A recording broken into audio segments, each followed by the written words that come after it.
ایک عورت جس کا سر انسان کا اور آدھا تڑ سانپ کا۔ دوستو ایک ایسا ہی عبرت ناک انجام واقعہ آپ کو اسی ویڈیو میں بتائیں گے جسے سن کر آپ کے رونگٹے کھڑے ہو جائیں گے۔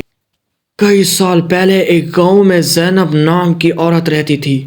وہ نہایت مالدار اور خوبصورت اور اثر و رسوخ رکھنے والی تھی، مگر اس کے دل میں نہ اللہ کا خوف تھا نہ ہی انسانیت کی محبت۔ وہ غریبوں کو حقارت سے دھکار دیتی، یتیموں کا مال ہڑپ کر لیتی، بوڑھوں کو جھڑک کر بھگا دیتی اور لوگوں کے ساتھ انتہائی غرور اور تکبر سے بات کرتی۔ اگر کوئی اسے کہتا زینب اللہ سے ڈرو تو وہ کہکا لگا کر کہتی اللہ کا عذاب وہ کہاں ہے، میں تو مزے میں ہوں۔ زینب کا ظلم دن بہ دن بڑھتا جا رہا تھا۔ ایک دن چند واقعات نے پورے گاؤں کو ہلا کر رکھ دیا۔ ایک بوڑھی فقیرنی اس کے دروازے پر آئی، کانپتے ہاتھوں سے بولی بیٹی اللہ کے نام پر کچھ دے دو، میں بھوکی ہوں۔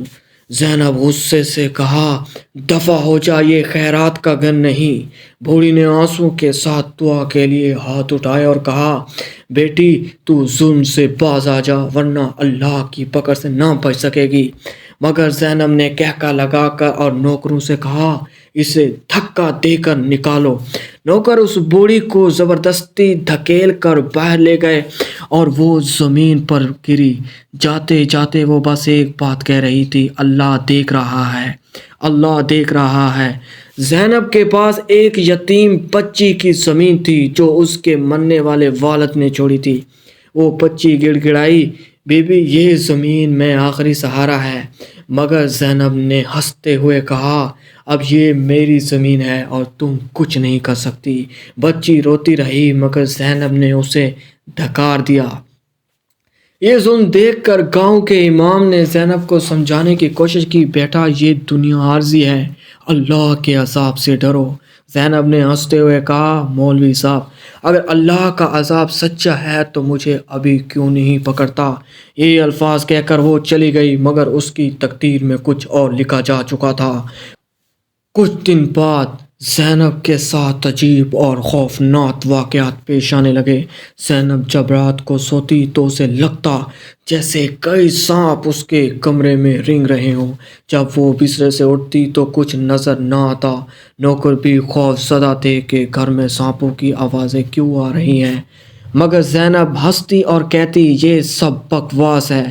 چند دن بعد زینب نے محسوس کیا اس کے ہاتھ پر خوفناک دھبے پڑنے لگے، چہرے کی رنگت سیاہ ہونے لگی، زبان عجیب سی لمبی محسوس ہونے لگی۔ جب وہ آئینے میں دیکھتی ہے تو آنکھیں سرخ و انگار لگیں۔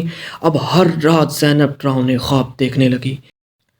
کبھی دیکھتی کہ وہ خود ایک زہریلا سانپ بن چکی ہے مگر پھر بھی اپنے گناہوں سے باز نہ آئی۔ آخری رات اللہ کا عذاب نازل ہوا۔ ایک رات گاؤں میں اچانک زلزلہ آیا، لوگ خوف زدہ ہو کر گھروں سے نکلے، مگر سب سے خوفناک منظر زینب کے گھر میں دیکھا گیا۔ زینب زمین پر تڑپ رہی تھی، اس کے جسم کے ساتھ خوفناک تبدیلیاں ہو رہی تھی۔ اس کی جلد سے سانپ کی کھال جیسی ہو رہی تھی، اس کی انگلیاں مڑ کر سانپ کے پنجے بن رہی تھی، اس کی زبان دو حصوں میں بٹ چکی تھی۔ اس کی چیخیں اتنی خوفناک تھیں کہ پورا گاؤں کانپ اٹھا۔ اس نے چیختے ہوئے کہا مجھے بچاؤ، میں توبہ کرتی ہوں، مگر اب بہت دیر ہو چکی تھی۔ اچانک زمین میں ایک بڑا گڑھا بن گیا اور زینب زمین میں اچانک دھنسنے لگی۔ وہ ہاتھ پاؤں مار رہی تھی، وہ چیخ رہی تھی مگر زمین اسے اندر کھینچ رہی تھی۔ چند لمحوں میں وہ ہمیشہ کے لیے غائب ہو گئی۔